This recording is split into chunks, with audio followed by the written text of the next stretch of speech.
Bonjour à tous, dans cette vidéo, je vais vous parler du film A Serbian Film et je vais surtout parler de mes impressions.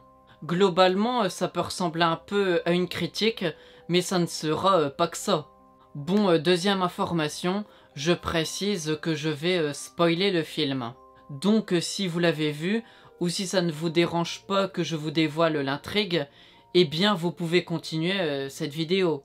D'ailleurs, pour rentrer dans l'ambiance, eh bien je vais résumer très brièvement le film. Donc dans celui-ci, on suit la vie de Miloš, une ancienne star du porno. Il a une vie de famille, mais par contre, au niveau professionnel, c'est un peu vide. Mais un beau jour, on va lui présenter un homme qui s'appelle Vukmir. Et lui, il propose à Miloš un rôle dans un nouveau film pornographique expérimental, dont le contenu reste secret. Mais on lui dit que s'il accepte, il va gagner une vraie fortune. Et là, Miloš accepte le projet. Bref, après le contrat signé, les scènes de ce nouveau film vont commencer à être tournées. Et Miloš va se retrouver rapidement au milieu de violences, de viols et d'autres crimes sexuels. En fait, le projet en question était un snuff movie. Sans surprise, il va se rebeller et se montrer réticent face à la situation. Mais on lui fait comprendre qu'il est obligé de continuer puisque ceux qui organisent le film sont une sorte de mafia, donc c'est difficile de dire non. Bref, ensuite Vukmir et une étrange infirmière vont droguer Miloš. Et lui, il va se transformer en une sorte d'obsédé sexuel, mais niveau extrême. Puis juste après, on va le voir se réveiller 3 jours plus tard. Donc il tente de savoir ce qu'il s'est passé durant tout ce temps. Et il sera aidé par ses souvenirs et par différentes vidéos qu'il va trouver chez Vukmir. Et là, Miloš va découvrir l'horreur. Par exemple, il a violé et tué une femme. Ensuite, il verra que d'autres crimes ont été commis par la mafia bizarre. Et là, bouquet final, il va retrouver son frère en train de violer sa femme. Et lui, il est sur son fils. Donc là, Miloš se reprend un peu. Puis lui et sa femme éliminent les méchants du film. Mais après tout ce bordel, Miloš, sa femme et son fils sont très traumatisés. Ce qui peut se comprendre. Du coup, ils décident de mettre fin à leur jour. Mais même après ça, on comprend que d'autres méchants sont encore vivants. Et ils vont utiliser les 3 corps comme des objets sexuels. Voilà, c'est la fin. Youpi, happy end. Non, ça marche pas trop là. Donc pour commencer mes impressions, comme quasiment tout le monde, eh bien j'ai découvert ce film, ou du moins j'ai eu la curiosité de le voir, puisqu'il était considéré comme l'un des plus choquants, voire même le plus choquant. Donc je l'ai vu une première fois, il y a à peu près 5 ans, c'est en 2017. Et l'expérience était malaisante, mais supportable. En fait, je n'ai pas trouvé le film gentil, mais j'étais préparé à voir un film que l'on m'a présenté comme très traumatisant. Donc au moment où je l'ai découvert, il n'y a pas eu de surprise à ce niveau-là. Ça n'était pas pire que ce que j'avais imaginé. Le bémol, c'est qu'à l'époque, j'avais un peu l'impression d'avoir vu un film bête et méchant, puisque je n'ai pas très bien compris où le film voulait en venir. Donc il y a longtemps, et surtout récemment, j'ai fait pas mal de recherches là-dessus pour voir si j'avais raté des informations, s'il y avait des messages cachés. Et là, j'ai fait pas mal de découvertes, puisque j'ai vu que le film dénoncerait la guerre de Yougoslavie et le pouvoir serbe à cette époque. Et surtout, il y a aussi les conséquences de tout ce chaos, puisque le film a été tourné en 2009-2010. Et l'histoire est censée se passer eh bien à ce moment-là. Donc pour mettre dans le contexte, ça veut dire que la guerre de Yougoslavie s'est terminée il y a à peu près 8 ans et la Serbie, telle qu'elle existe, est comme ça que depuis 3-4 ans. Donc on devine qu'au moment où le film a été créé, le traumatisme est encore bien présent. Sans compter que toutes les tensions liées à la guerre n'ont pas disparu du jour au lendemain. Sinon, pour mieux comprendre le lien avec le film, eh bien, il faut savoir que pendant la guerre de Yougoslavie, il y a eu énormément de viols. Par exemple, beaucoup de soldats et d'hommes serbes ont violé des femmes d'autres ethnies dans le but que des enfants naissent de ces viols, pour qu'ils aient du sang serbe. Donc c'est une manière hyper tordue d'élargir sa communauté. Bon après, même en dehors de ça, durant les guerres, il peut y avoir de nombreux crimes sexuels qui n'ont pas forcément le but de procréer. Puisque oui, certains profitent du chaos pour en rajouter, puisqu'ils savent qu'ils ne vont pas être poursuivis, puisque c'est la guerre. En fait, tout ça est un cercle vicieux. Donc, pour mettre en lien avec le film, ça voudrait dire que les nombreux crimes sexuels que l'on voit, eh bien, sont là pour dénoncer la guerre, le pouvoir corrompu, et ça dénonce aussi les gens qui sont devenus fous, et bien à cause de ça, que ce soit pendant ou après la guerre. Bref, après ça, en ayant conscience de toutes ces informations, eh bien j'ai regardé une deuxième fois le film, il y a quelques jours, eh bien pour voir comment il dénonce tout ça. Et là je dois vous avouer que j'étais mitigé, puisque je n'étais pas déçu, mais je n'ai pas non plus été agréablement surpris. En fait, pour résumer, je trouve qu'il n'y a pas grand-chose dans le film qui dénonce vraiment les crimes de guerre, l'état de la Serbie et le pouvoir corrompu. Après, je ne nie pas que l'on a voulu parler de ça, mais je trouve surtout que c'est fait maladroitement. Bon après, vu que je n'étais pas totalement déçu, ça veut dire qu'il y a quand même quelques liens dans le film. Et je vais vous les citer maintenant. Pour commencer, on va entendre dire qu'on ne peut pas faire confiance à grand monde, qu'on s'en fout de l'art et que tout le monde dans le pays est une victime. Sinon, on va entendre dire que le père d'une fille utilisée dans le snuff movie était un soldat mort à la guerre. Autre parallèle, on voit que les gens qui font partie de la mafia bizarre sont soit habillés en costume pour ceux qui dirigent, ou soit ils sont habillés comme des policiers pour les exécutants. Donc on peut faire un lien avec le pouvoir qui est corrompu.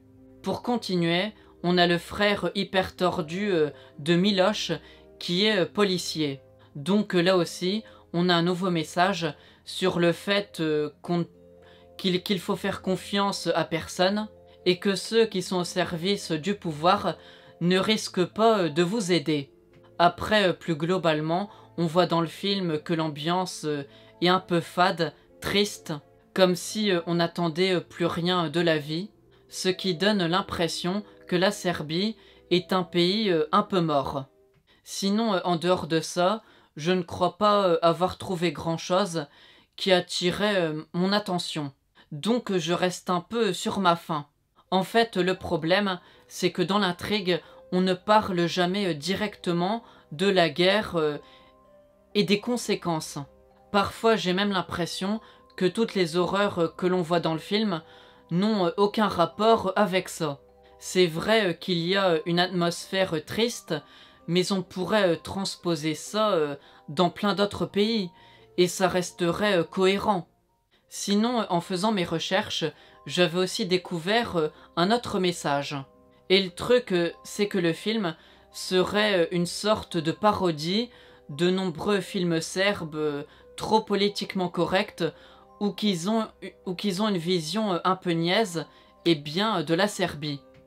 Donc le réalisateur, qui a aussi écrit l'histoire, du moins en partie, eh bien en avait un peu marre de tous ces films qui racontent la même chose. Pour le coup, on ne peut pas nier que Serbian Film va à l'encontre de tout ça. Mais après, est-ce que c'est toujours fait intelligemment? J'ai quelques doutes. Mais dans tous les cas, ça a quand même porté ses fruits, puisque Serbian Film est maintenant l'un des films serbes les plus connus. Je suis sûr que si on demande à des gens de citer au moins un film serbe, eh bien il vient dans les premiers. Du coup, il a réussi à pervertir l'image un peu trop lisse de nombreux films serbes. Puisqu'après la sortie du film, je pense que pas mal de personnes ont dû se dire qu'en Serbie, il y avait beaucoup de fous. Bon, après en réalité, il y en a certainement pas plus qu'ailleurs. Bref, pour en finir avec les messages, quand je regarde ce film, en fait j'ai plus l'impression qu'il dénonce le monde pornographique et l'addiction au sexe. Tout simplement puisqu'on voit que certaines personnes se sont habituées à participer ou à réaliser certains fantasmes de plus en plus interdits, jusqu'à faire beaucoup de mal. Donc pour le dire plus simplement, ça montre que certains hommes deviennent fous et dangereux quand ils sont guidés par leur sexe. Après, je ne sais pas si c'est le premier message que veut faire passer le film, mais en tout cas c'est celui qui me vient en tête en priorité. Bon, en dehors des messages qui ne sont pas toujours bien amenés, il y a quelques petits trucs dans l'histoire qui, je trouve, font perdre un peu de crédibilité au film. Ce qui me vient en tête en priorité, c'est comment Miloš et son ancienne partenaire ont pu faire confiance à Vukmir, puisqu'on voit dès le début que c'est quelqu'un d'hyper louche. C'est le cliché du grand méchant, sans compter qu'il propose à Miloš de jouer dans un film pornographique expérimental où le contenu reste secret. Et en plus, on insiste bien sur le fait qu'on ne veut surtout pas dévoiler l'intrigue. À quel moment on peut avoir confiance en cette proposition? Et l'excuse de l'alcool ne marche pas trop, puisqu'on a laissé à Miloš le temps de réfléchir. Donc j'avoue être surpris par cette confiance aveugle envers Vukmir. Autre chose qui me pose problème, c'est l'objectif du film expérimental dont rêve Vukmir. Si on cherche pas loin, on pourrait dire que le seul but, c'est l'argent, puisque le film a sûrement pour but d'être vendu à des pervers qui ont de l'argent à dépenser. Mais même ça, ça n'est jamais dit, et on n'a pas l'impression que le film dénonce vraiment ça. Par contre, en dehors de l'argent, on voit que ce film intéresse Vukmir car il considère ça comme une œuvre d'art suprême. C'est d'ailleurs une obsession et il fait plein de discours élogieux sur ce snuff movie. Mais c'est pas du tout clair où il va en venir avec ça. Même avec mon deuxième visionnage, je n'ai toujours pas bien compris en quoi ce film expérimental le faisait rêver, ou était si important pour le monde de l'art ou pour l'humanité. Je ne comprends pas. Maintenant, pour reparler du côté choc du film, eh bien je vous avoue qu'il m'a mis un peu plus mal à l'aise au deuxième visionnage qu'au premier. La raison est simple, c'est que maintenant je suis un peu plus sensible aux violences sexuelles qu'il y a 5 ans. Malgré ça, je supporte toujours de le voir. J'irai pas jusqu'à dire que ça m'a totalement traumatisé. A l'inverse, je ne dirais pas non plus que je regarderais ce genre de film 3 fois par jour. Il y a quand même des limites. Bref, pour continuer sur le côté choc, je vous avoue que j'ai parfois des sentiments bizarres avec ce film, puisqu'à plusieurs moments, je l'ai trouvé grotesque. Du coup, pendant certaines scènes, j'étais un peu mal à l'aise, mais en même temps, j'avais du mal à prendre ça au sérieux. Donc c'est une expérience un peu bizarre. Pour donner un exemple, j'ai ressenti ça pendant la fameuse scène du bébé, puisque déjà la scène sort un peu de nulle part, mais surtout le fait d'imaginer qu'une femme porte 9 mois un bébé dans son ventre dans le seul but de le voir se faire violer dès qu'il naît et en plus sourire face à ça, eh bien j'ai trouvé ça un peu stupide. Ce qui fait que cette scène ne m'a pas traumatisé. Sinon, j'ai le même sentiment pour la toute dernière scène, puisqu'au moment où l'on voit les trois corps de la famille, eh bien on va voir aussi un membre de la mafia dire à son subalterne « Commence par l'enfant ». Et l'autre tout de suite, hop, il ouvre sa braguette. Je suis désolé, mais ce manque de subtilité fait que j'ai souvent eu l'impression que le film voulait juste choquer pour choquer. En fait, c'est comme si on faisait exprès d'en rajouter juste pour provoquer. Du coup, de mon point de vue, ça rend le film un peu moins traumatisant. Sinon, ce manque de subtilité se remarque aussi à travers le personnage de Vukmir. Il est un peu absurde par moments, puisqu'il faut avouer que plusieurs fois, il a des discours un peu ridicules. Le pire, je crois que c'était dans la voiture avec Miloche, il commence à parler que des moines ou je sais plus quoi collectaient du sperme de je ne sais plus quel animal, et après il disait ça qu'on pouvait qu'on pouvait tartiner du pain avec ça, je sais plus quoi. Alors là, ce discours-là, ça m'a totalement perdu. Bon, en plus de ça, le côté grotesque du film se remarque plus ou moins dans d'autres scènes, comme par exemple la mort d'un des gardes du corps. Je n'en dis pas plus. Bon, malgré que le film manque de finesse, eh bien, il m'a quand même mis un peu mal à l'aise.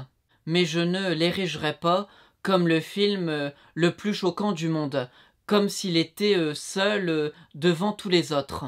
Déjà, beaucoup de films qu'on appelle underground sont plus immondes à regarder que Serbian Film, puisqu'ils ont une ambiance plus sale et plus dérangeante. Mais même certains films qui sont sortis au cinéma sont pour moi au moins tout aussi choquants. Pour prendre un exemple, je peux parler de Salo ou les 120 journées de Sodome, qui reprend un peu le même principe que Serbian Film, ou du moins il a les mêmes thèmes, puisqu'on assiste à de nombreux crimes sexuels suivis d'exécutions. Et toute l'histoire est à mettre en lien avec le fascisme et avec une partie de la bourgeoisie qui est complètement dépravée. Donc il y a quelques ressemblances avec le fameux film serbe. Par contre, je trouve que Salo ou les 120 journées de Sodome est la version améliorée de Serbian Film, puisque le film ne tombe jamais dans le grotesque, alors qu'il le pourrait très facilement. Et les messages que veut transmettre le réalisateur sont quand même un peu plus clairs et surtout mieux amenés que dans Serbian Film. D'ailleurs, Salo ou les 120 journées de Sodome m'a un peu plus perturbé que Serbian Film, puisque quand on est plongé dans l'histoire, ça fait plus vrai, plus naturel. Il n'y a pas ce côté un peu bourrin qui fait perdre en crédibilité. Autre chose dont je voulais vous parler, c'est le fait que deux enfants ont un rôle important dans Serbian Film. Et par moments, je me suis posé la question si c'était normal qu'ils étaient présents dans certaines scènes. Pour la fille, je ne suis finalement pas trop gêné, puisqu'on voit jamais son personnage se faire violer, être dénudé ou lui faire quoi que ce soit de vraiment outrageant. Mais pour celui qui joue le fils de Miloche, là je me suis posé un peu plus de questions. Pour commencer, il y a le film porno qu'il regarde au début. Bon, au final, ça n'est pas trop un problème, puisque le montage du film fait qu'il n'était pas obligé de regarder du porno pour faire cette scène. Par contre, après, quand il raconte à son père les sensations qu'il a eues pendant qu'il regardait ce film, j'ai trouvé ça un peu limite de faire dire ça à un enfant dans un film. Ensuite, encore mieux, le personnage de cet enfant se fait violer par son père qui a été drogué. Donc là, c'est une situation un peu délicate.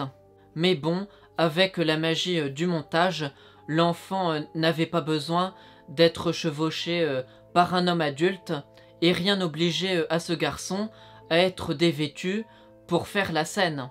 Oui, c'est vrai qu'à un moment, on voit le bas d'un corps assez petit, mais je ne pense pas que c'était réellement le corps d'un enfant. Enfin, j'espère. Ensuite, dernière scène qui me met mal à l'aise, c'est la toute dernière, puisque l'enfant est allongé sur le lit au milieu de ses parents avant qu'il se donne la mort. Ce que je trouve bizarre, c'est qu'on dirait plus un ménage à trois qu'un couple avec un enfant. Donc ça m'a mis un peu mal à l'aise. Même si en vrai, il n'y a rien de sexuel entre eux. Évidemment. Pour résumer, je ne pense pas que le tournage était illégal en faisant jouer cet enfant. Mais je trouve quand même assez malaisant qu'ils soient embarqués dans certaines scènes un peu extrêmes à un âge où on est loin de comprendre la sexualité. Donc ça rend la question du consentement plus complexe, puisqu'il faut avoir en tête que même si le tournage n'a fait du mal à personne, les images du film restent. Donc faut quand même être bien conscient dans quoi on s'embarque. Bon, sinon, pour les acteurs adultes, là, normalement, il n'y a pas de problème de consentement. Donc je ne vois pas ce que je peux critiquer là-dessus. Pour continuer, contrairement à ce que certains disent, je ne pense pas que ce film doit être interdit. Et je n'ai pas non plus de haine contre ce film. Surtout que contrairement aux idées reçues, le film pose quand même quelques limites. Ça se voit surtout pour les deux scènes incluant de la pédophilie, puisqu'elles sont en bonne partie suggérées. On est loin d'en voir autant que dans un film pornographique. Heureusement. Ensuite, pour la scène de nécrophilie, il y a un peu plus de nudité, mais ça dure quand même très peu de temps. Pareil pour les scènes où Miloche et ensuite sa femme se font violer. En fait, pour moi, la chose la plus limite, comme j'avais dit, c'est le fait que l'acteur qui joue le fils de Miloche soit embarqué dans trop de scènes un peu trop perverses. Bon, pour terminer avec Serbian Film, je trouve que c'est un film moyen, qui ne sait pas très bien délivrer son message, ce qui donne l'impression de juste voir de la violence gratuite. Voilà, cette vidéo est terminée, j'espère qu'elle vous a plu, et je vous dis à bientôt, je l'espère, dans une prochaine vidéo.